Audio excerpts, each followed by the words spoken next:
Hello listeners, we are your co-hosts Jeanine Bailey and Marie Quigley for the Empower World Coaching and Leadership Podcast. Empower World brings guests who are making a difference to the world to inspire coaches and leaders who lead with mind, heart and soul. Hello and welcome listeners to the next episode of the Empower World Coaching and Leadership Podcast. And today your host is myself, Jeanine Bailey, and Marie hopefully is tucked up in bed and asleep as we record this today. And today I'm going to be with my special guest, Michelle Travers, who is an amazing woman who I've had the pleasure of meeting. I met with you, Michelle, back in 2020. I believe it was the beginning of COVID, and we met online during a session that I was putting on with regard to Dr. Brené Brown's work. And that was through the wonderful Art of the Minds, which is a charity that is run by a mutual friend of ours, Jules Haddock. So hello, Jules, if you're listening. And so I've got the pleasure of meeting Michelle. And after that webinar, we met and we went for a number of walks, didn't we, Michelle, along the beach that's local to here in Point Lonsdale, and had some fabulous conversations, really beautiful, meaningful conversations, as you'll hear more about what Michelle does. So we were always, I guess, bouncing off what each other said. And that led to Michelle joining our coach training in 2021. And again, had the wonderful pleasure of Michelle being in the room with Marie and I. So delighted to invite you here, Michelle. I know I've done quite a bit of speaking in terms of our introduction, so I'm going to hand over to you to introduce yourself. And just again, a big welcome, because I know the work you do has been amazing across various different sectors. So thank you for joining us. Oh, thanks, Jeanine. I'm very excited to be here. Thank you. So yes, as you said, we met in October 2020 when I signed up for one of your programs, and then joined the coach training in April, which was absolutely amazing. I didn't really know what to expect going into that, but my mind was blown. It was just such a wonderful experience, and met some really wonderful people, and really enjoyed every minute of it. I looked forward to it every week. So yeah, it was just a wonderful opportunity, and it's really been the catalyst, I guess, for propelling me into the next stage of my life. So yeah, well, as you said, I've been doing a few different things. My background is in early childhood, so I was in that sector for 8 years, and I still work with young children, but I'm mainly doing family support work. And this is where the coaching, comes in. So I facilitate groups and use coaching within the groups. And then I do in-home support, where I go in and do coaching with families around building parenting capacity, and really just looking at what's going well for the families, and sort of harnessing that. It's a very strengths-based approach, as coaching is. So it's been really wonderful to be able to support families in that way. Yes, thank you, Michelle. Thank you for sharing that the coach training blew your mind, and I'm trusting in a very powerful, positive way. Yes, And absolutely. yeah, and I really appreciate you sharing about the people that joined the coach training, because I remember there were people from around the world at that time during our online training. Mm. And I heard you just this morning saying that you met up with one of your um, colleagues in the coach training today. So it's Well, wonderful. the person that I've been doing reciprocal coaching with for well over 12 months was actually not part of my cohort.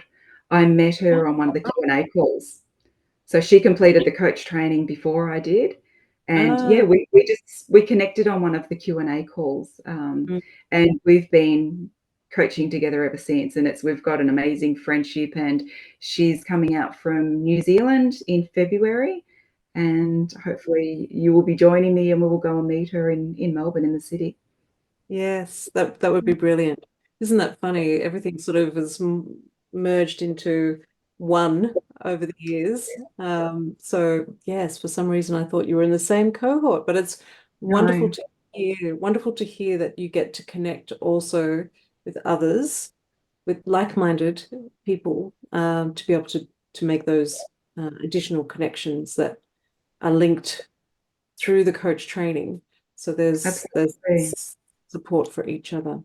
Mm. Absolutely. And with my cohort of the coach training, we set up a WhatsApp group. So we still communicate. I just had messages, in the last week or so from, participants that were in my cohort. So it's a really supportive platform for us to continue Mm. sharing our coaching, wins and challenges and experiences and just supporting each other. Yes, yeah. And again, it was wonderful to not only hear that, and also that online was still, the online coach training was still able to create such an amazing learning journey for Absolutely. others. Yeah. So what do you believe? Go Sorry, the ahead. connection was really strong even online, I found. And because you were sort of putting us into breakout rooms, you got that opportunity to have one-on-ones, or small groups. And the connection wasn't lost at all online, I don't believe. Mm, yeah, that's a wonderful reminder of how powerful the online work can be and has been and will continue to be. So Absolutely. yeah. And Michelle, I really wanted to bring you on to our podcast for various reasons. One of them being how you bring coaching into your work, because I appreciate that you're not a full-time coach, and but these coaching skills I'm hearing are supporting you with what you do. And so the other thing I also heard was about the learning. So I'm curious as to what's been your major learnings, and I'm asking a stacked question here. What has been your major learnings, and how have you weaved those into the work that you do? Okay. I think the first thing I learned, or it had a really big impact, was the concept that we don't need to fix people, that people, have that within them to, be creative and resourceful and whole, as you say in the coach training. So when I'm dealing with families with, complexities, and I'm essentially dealing with families who are experiencing um, disadvantage or trauma or complexities. So it's me being able to be empathetic in the moment, but all and in holding space and listening to whatever they're bringing, but then realizing that it's not up to me to fix them. I can use the coaching questions and support them in that moment, but at the end of the day I can walk away and leave it with them. And I feel that if I hadn't have done that coach training, I don't think I would be so well positioned to do that. I really believe I'd be taking some of this trauma home with me. So that's been absolutely massive, because I really don't believe I could be doing the work I do on a day-to-day basis without having that coach training behind me. So that's probably been the biggest impact. The other thing that I really truly value, and I'm still working on every single day, is just practicing that deep, active listening. So when you're with families and with colleagues as well, just really listening to what they're saying and reflecting back, because I think the reflecting is really powerful. And I know when you start coaching, it feels a bit awkward reflecting back to people. But I just think it's really impactful. That's what helps to create that awareness with people. So the listening part of it has been huge, and also getting curious. So in the workplace, there's often conflicts or differing opinions. You might have someone come in and say, "Okay, I think we should do this way," and in my mind, I might be thinking, "Well, that's not going to work." But then instead of being judgmental and reactive, I might say to them, "Well, explain more. What are you thinking? What is it looking like for you?" So just getting curious instead of being judgmental. And I think that's been really helpful. And if there's difficult conversations, which that happens in the workplace, I guess what my go-to now has been, could you help me to understand better? As opposed to that's not right, or that's not okay, or that's not going to work, or why did you do that? Why did you do that way? So all that vocabulary is gone, and it's now about questioning, could you help me to understand better, or, what does it look like? Mm. Mm, Yeah. So I'm hearing three key major learnings: that the people are naturally creative, resourceful, and whole. And I'd love to dive into each of these a little bit more. The second one, that deep listening and presence. I've pulled that word in, presence. absolutely. It feels like it goes hand in hand. Well, for me, I believe it goes hand in hand, that presence and deep listening, and also that curiosity. So bringing in that curiosity to you, as we are human, you potentially hear the judgment inside your mind. Mm, And what I'm hearing is suspending that and getting curious to open up. absolutely. Yeah. Mm, So So the that naturally creative, resourceful, and whole piece, believing that our clients are incredibly resourceful and mm, creative, so much more. Uh, that's one of the things that certainly for me was a big game changer for me also, to let go of the rescuing, to absolutely believe that my clients and the people in my everyday life are resourceful. We can support them, but it's not about jumping in to the hole and pulling them out ourselves that's and right. doing all. Yeah, yeah. In my role, there are times when I do need to refer people on. So, some of the issues that they will bring to me, I will ask, how would you like to move forward with this? And it might be that they need me to refer them for mental health. They might need to see a psychologist. They might need to take their child to a pediatrician. They might need some access to early intervention. So that part of my role is to refer them to those pathways, but it still means that in the moment I can still be coaching them and giving them the choices to make on how they'd like to move forward. Mm, mm. So it's not And me saying, I think you should do this or I think you should do that. It's presenting the options to them and then letting them have the power of the choice. mm, and that is incredibly powerful, to give them the power of choice. Mm, Yeah. And absolutely. it sends a signal to them that they are in charge and they are resourceful and Mm, can make choices that are appropriate for them. It that's sends, I believe, so many signals that support people versus that jumping in and rescuing with the best intentions, but potentially takes choice out of the hands of others. And particularly, if there's no, because I also heard you giving that space, particularly if we don't give the people that we're serving space to be able to speak up and share that extra bit of information or concerns or opportunities. If we don't give them that space to do that, then again, they're potentially losing their power. Um, that, and I and think a and big part of it too is reflecting their strengths back to them. I think that's something that I do consistently in my work and in my coaching, both. It's just reflecting their strengths back so they can see. Well, some people aren't aware of their strengths. Some people can't see their strengths.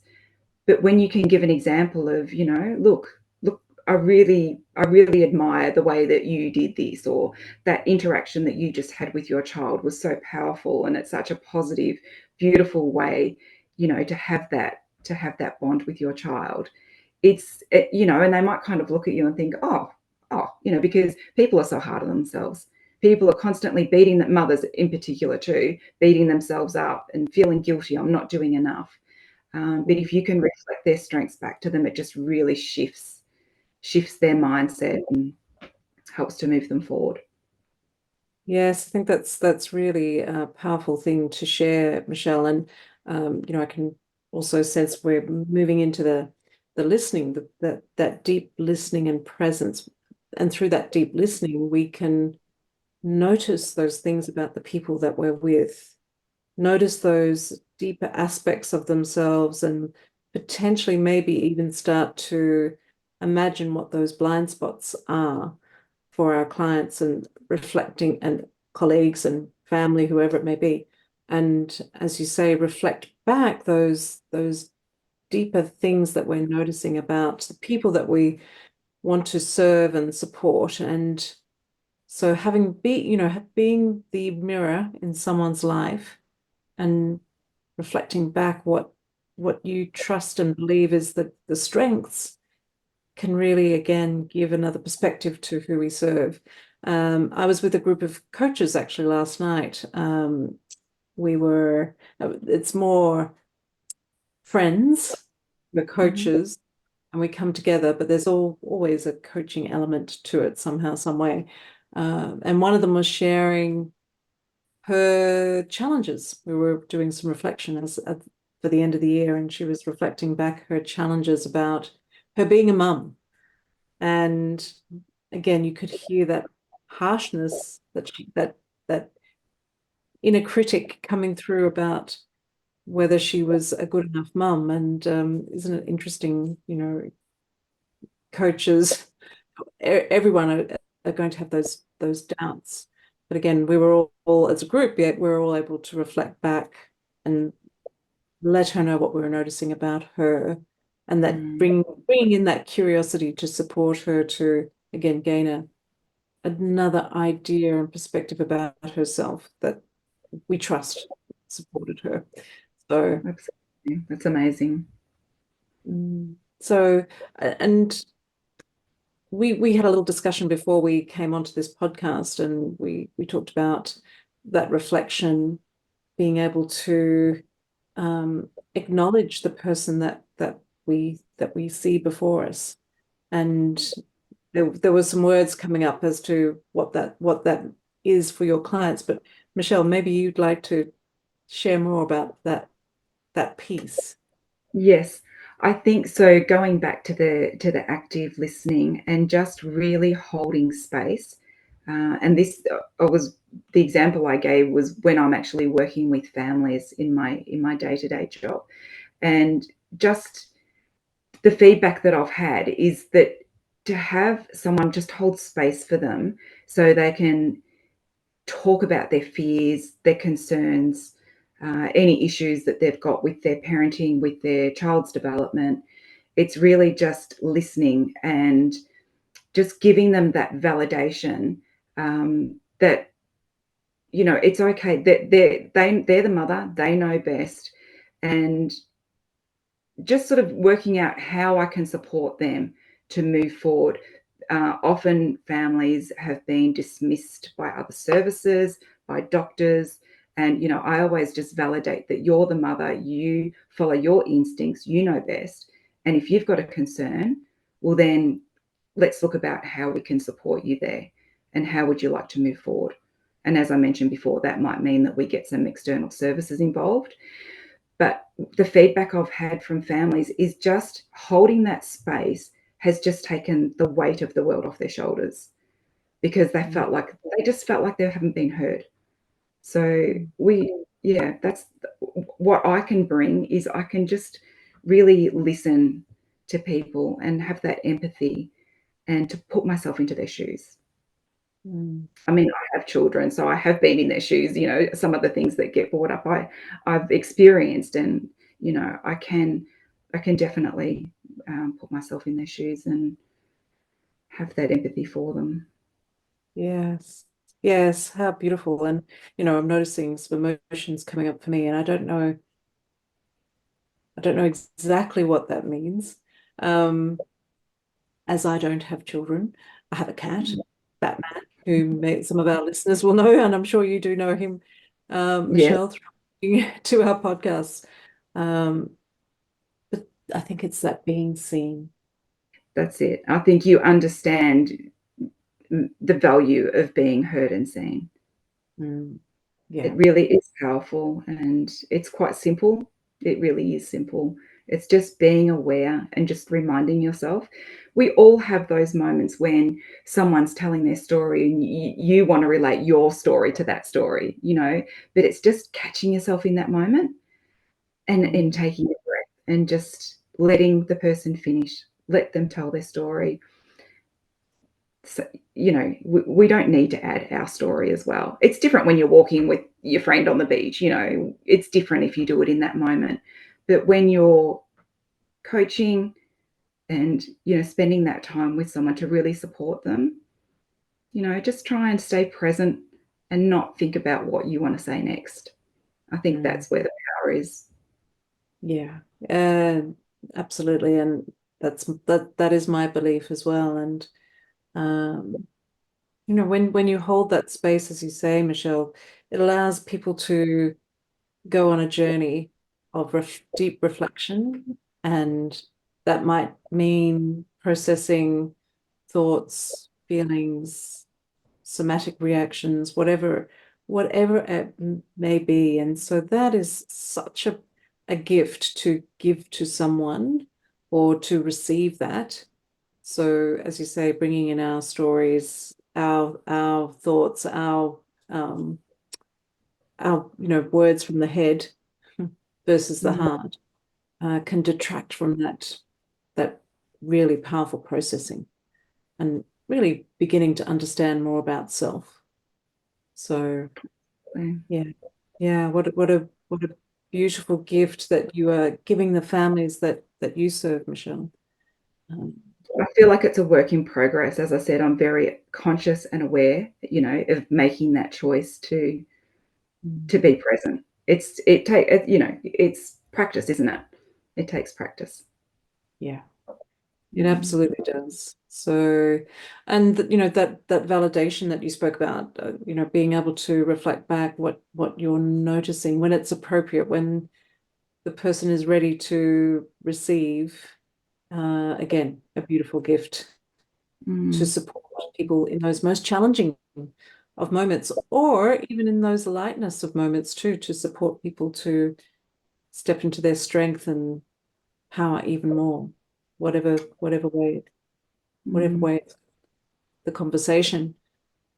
And so, Michelle, the other part that I heard was about that suspending judgment. They're my words versus yours, but that's what I Yeah. was making up. That yes, learning that actually just getting curious, and um, it supports that judgment to stay at bay, and Mm, seek, what's really here, what's the juiciness here, what's the gold in this story. And I met you before you went on this coach training journey, so I really appreciated and still appreciate the way you showed up before the coach training.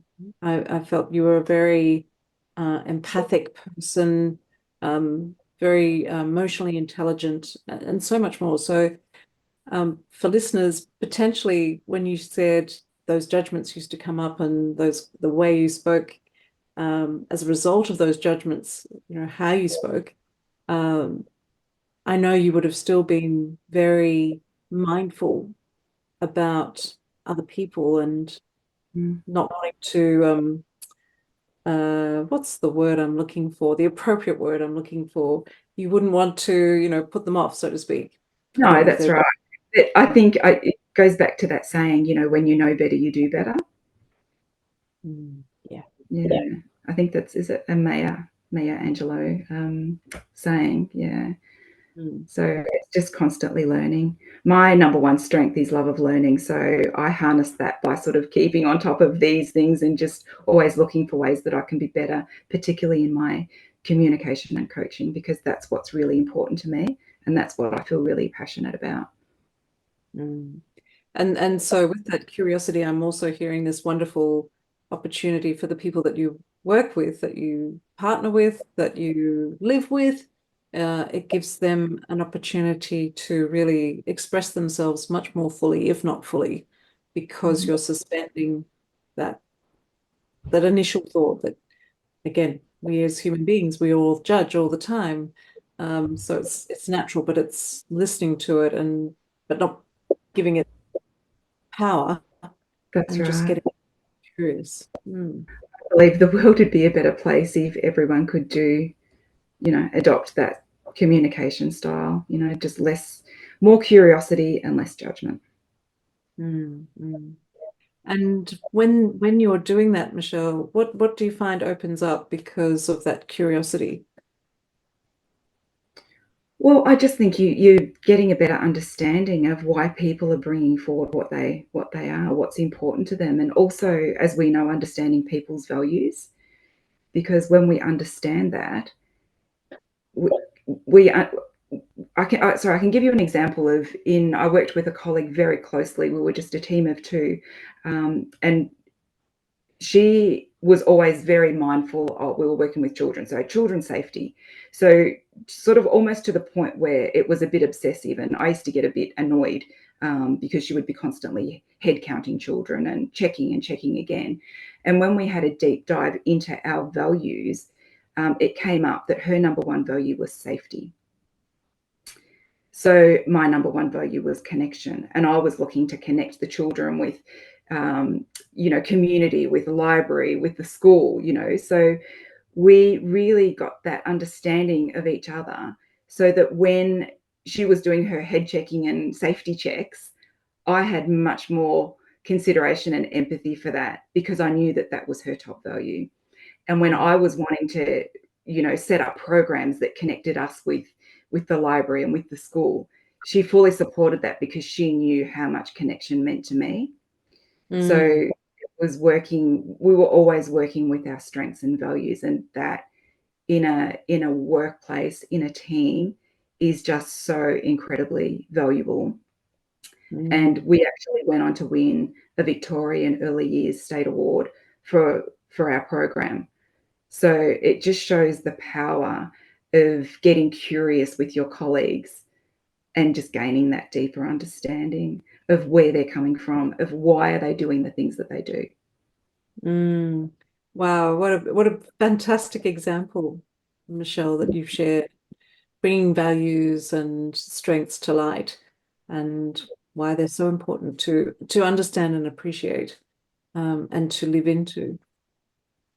And so, Michelle, I know that we're getting close to the end of our podcast today, and you did develop this program that you ran just recently. So I just wanted to quickly tap into that, because again, I heard you share how coaching came into that, to support an amazing group of women. So what would you like to share about that program that is relevant to what we've been speaking about today?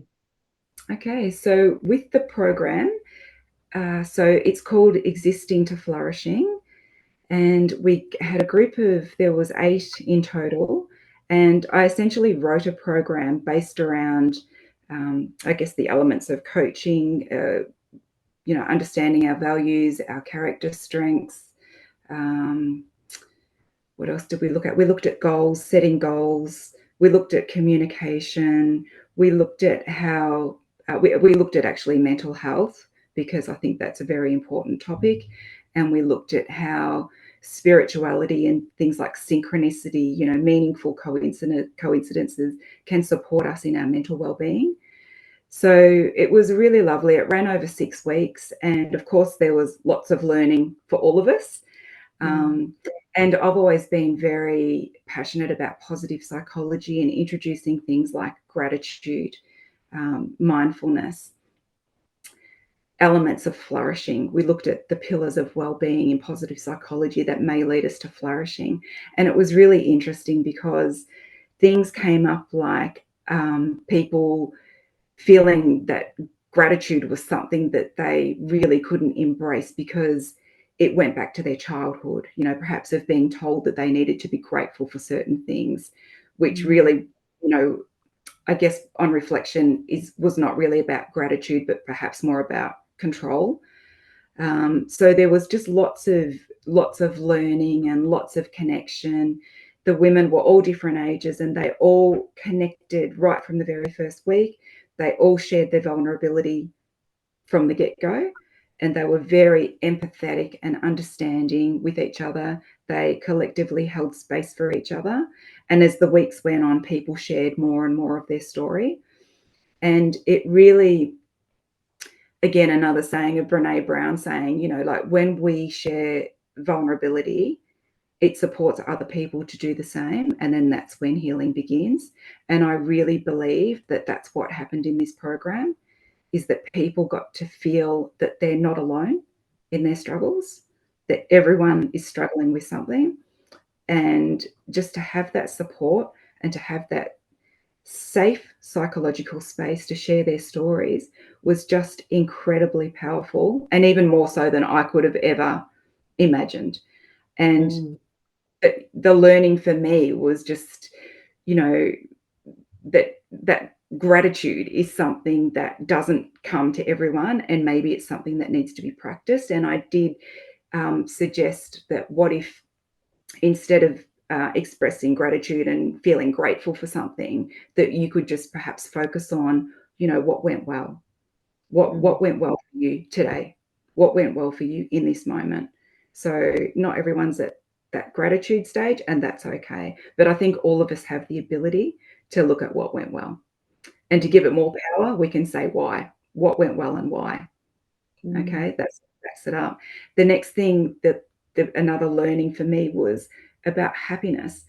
And for me, happiness was not really ever the element of flourishing. Flourishing for me was about looking at where you're existing in your life right now, learning about your values and your strengths, learning about what's important to you, and understanding that when you're embracing and harnessing those values and strengths, that you may feel happier, or that you could be moving towards flourishing. The final question that I posed to the group was about happiness. You know, what does happiness look like to you? And someone just said to me, it's not a word that is in my vocabulary. I don't like the word, and it's not something that I ever think is possible for me. So that leads us to a level 2 program that I'm yet to write, but the participants have all asked me to continue the program next year, which I will. But I posted on my Existing to Flourishing social media a question this week, which was, are you choosing happiness or hope? And just before I came on the podcast, I read a comment from a person who didn't do the program, but had reached out and was hoping to do it next year. And I'd really like to read what she wrote. She said, there is no answer here, but striving for happiness can be hard to hold on to. Hope feels eternal. We can allow ourselves to live in hope even when we are unhappy. And that just gives me goosebumps. I just think that was so powerful. So if we can't be happy, you know, perhaps we can choose hope. Yes. Yeah. Thank you for reading that out and sharing. And very much looking forward to hearing when your next program begins and what that will be like and what does that involve. I know we've had a little bit of discussion about what could be possible, and there's so many possibilities. So I'm looking forward to so many possibilities. looking forward to what comes, what births. I will be guided by the participants. I've gathered lots of feedback. We did comprehensive surveys at the end. I've got all the feedback documented. I know how they're wanting to move forward, so I will tailor a program based on their needs and, you know, what that looks like for them. Perfect. Sounds perfect. Thank you. Imperfectly perfect, perhaps. Yeah. That's it. Yeah. But I think flexing and adapting is important. I wrote the program with the content that's been swirling around in my head for the last possibly 5 years. But I knew all along that I wanted to be flexible with it. And I think right from the very first session, I had to flex and adapt because there was different things that came up. But I think that's I just think that that's what we need to do. We need to be delivering something that's not something that's in our head that we want to be pushing. It's what your participants are wanting. So yeah. Absolutely. Absolutely. And so, Michelle, as we start to wrap up, and we've got a coach training, I'm putting you on the spot here. We've got a coach training coming up early next year. What would you say to anybody thinking about doing coach training, whether it be with us or others, but hopefully with us? What would you say? Of course. I think even if coaching is something that has not been on your radar, if it's not something that you've been aspiring towards, I wouldn't be put off by that, because there are just so many valuable skills that you will learn in the training that will support you in your life personally, in your work, and you don't know what's possible. I didn't know going into this coach training that 2 years down the track, I would be launching my own program, and then going on to launch even further programs next year. Who would have known that? But what's meant for you will not pass you by. So if coaching is on your radar, it's, I believe, something that you're being led to do, and I would highly recommend it, because it's literally changed my life. Wow, thank you. Thank you so much, Michelle. And we'll appreciate your words, and congratulations on launching the program just recently, and a new one coming up. And thank you for doing all the wonderful work that you do, because I know at the moment here in Australia there is there's a crisis in terms of affordability, housing, living affordability and housing. So and not enough help and not enough support. So really appreciate the work that you do, because there is that crisis going on now. So I appreciate that your skills and your energy and devotion really are making a difference in people's lives. So thank you. I don't feel like I can take full credit for all of it, especially in the program. I really believe the power of connection is what made the program so successful. Just having women who are open to sharing and, being vulnerable and just supporting each other. There were times I could roll my chair back and just sit back and, watch it all unfold. And that's the power of connection is huge. So I would, for anyone who is struggling with mental health, I know that it's really difficult, and times you just want to stay locked in your home. But if you can just connect with at least one person, it will make the difference. You would never regret it. I can guarantee that. Yes, beautifully said. And again, I keep saying absolutely. Totally agree with that connection. And you created that space. You made that space happen. The right people came to create the experiences that you and they have had, and I trust that will continue to keep on going. So thank you, Michelle. Thank you. It was a great pleasure to have you on this show, and I'm looking forward to our next beach walk. And for listeners, please do share this podcast with people who you think and believe could benefit from Michelle's learnings that she has shared with us today. And we'd love to hear from you as to what we can do as a podcast going forward. So feedback is that beautiful gift, so that we can support what is wanted out there. So thank you, listeners. We'll see you here. I'm going to chop that last bit off because that doesn't make sense. I'm just going to stop there. I'll ask them to chop that one. Thank you. Thanks for listening.